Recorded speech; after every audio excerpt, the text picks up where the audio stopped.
Bonjour à toutes et à tous, je suis très content de vous retrouver aujourd'hui pour une nouvelle vidéo. Donc je vais tenter de répondre à la question suivante: comment Mikel Arteta peut-il sauver Arsenal? Bon allez, trêve de blablaterie, c'est parti. Frasco para Joari, Balger com espaço vai marcar golo! Mas no estádio do Prata. Avant de parler argent et mercato, on va rapidement étudier la tactique ingénieuse d'Arteta. Tout d'abord, voici la formation type du coach espagnol. On retrouve un système avec 4 défenseurs, 2 milieux, 3 milieux offensifs et un attaquant de pointe. Jusque là, rien de très complexe. On va désormais s'attarder sur l'équipe des Gunners en phase offensive. Et attention les yeux, ça bouge.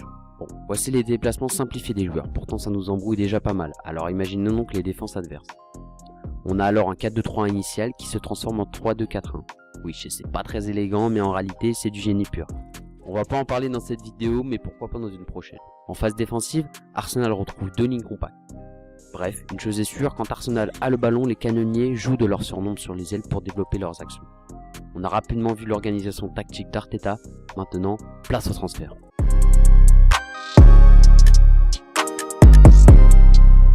On retrouve le 11 type d'Arsenal, mais cette fois-ci accompagné du banc. Pour rappel, Arsenal est en déficit de 100 millions en termes de rapport vente-achat. Au clair, ils ont plus acheté que vendu. Le budget achat sera donc limité, à moins que l'entraîneur vende, et la solution, elle est là. Arteta va avoir la lourde tâche de choisir qui va rester et qui va partir, et ce, avec jusqu'à présent seulement 3 petits mois avec ses joueurs. On va commencer par fixer les intouchables sur le terrain, et j'en vois 3 évidents: Özil, Xhaka et Torreira. On va pas s'attarder dessus, mais le constat est clair, Arteta a fait renaître ses joueurs.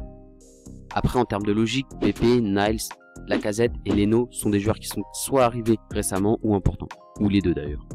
Sur le banc, on a beaucoup de joueurs, bien que je n'ai pas mis tout le monde, c'est donc compliqué de dire qui est intouchable ou non, mais je vais considérer intouchables les joueurs comme Saka ou Nketiah, les jeunes joueurs. Maintenant que l'on a fixé ceux qui ne bougeaient pas, allons droit au but et fixons ceux qui bougent. Je pense pas vous surprendre si je place Mustafi sur la liste des transferts, et j'imagine qu'un chèque de 10 millions d'euros serait suffisant pour qu'Arsenal s'en sépare. Place au 11 et on va faire vite. Côté charnière, Socrates à vendre et David Luiz, j'hésite beaucoup, mais il a quand même plus l'ADN de première ligue et vient d'arriver. Ça fait plus 10 millions avec Socrates. Kolasinac, j'aime bien l'âme du guerrier, mais c'est compliqué à trancher. Et pour moi, Arsenal doit privilégier les jeunes joueurs, comme Tierney ou Saka à son poste.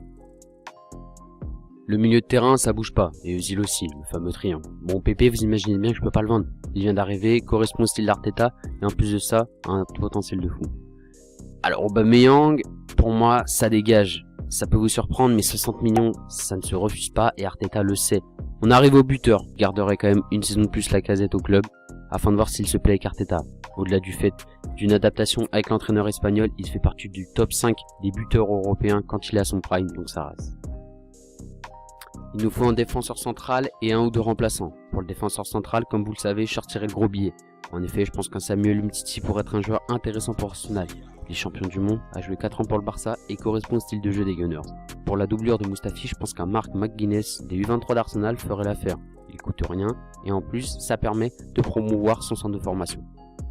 Pour concurrencer Martinelli, je verrais bien le belge Amoussou d'Anderlecht pour environ 10 millions d'euros. Un total de 60 millions d'euros, mais avec une grosse recrue qui se laisse discuter. L'important pour Arsenal est surtout de vendre, utiliser son centre de formation. Les joueurs que je viens de citer ne sont que des exemples. Le plus intéressant à retenir dans cette vidéo, c'est qu'est-ce qu'il faut changer et pourquoi.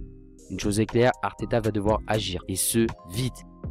C'en est tout pour cette vidéo, j'espère avoir été le plus clair possible concernant mon avis sur Arsenal et Arteta. Vous connaissez la chanson pour le like et les abonnements, mais si la vidéo vous a plu, n'hésitez pas à la liker, à me le faire savoir en commentaire. Bon courage à tous pour le confinement et à plus pour de nouvelles vidéos.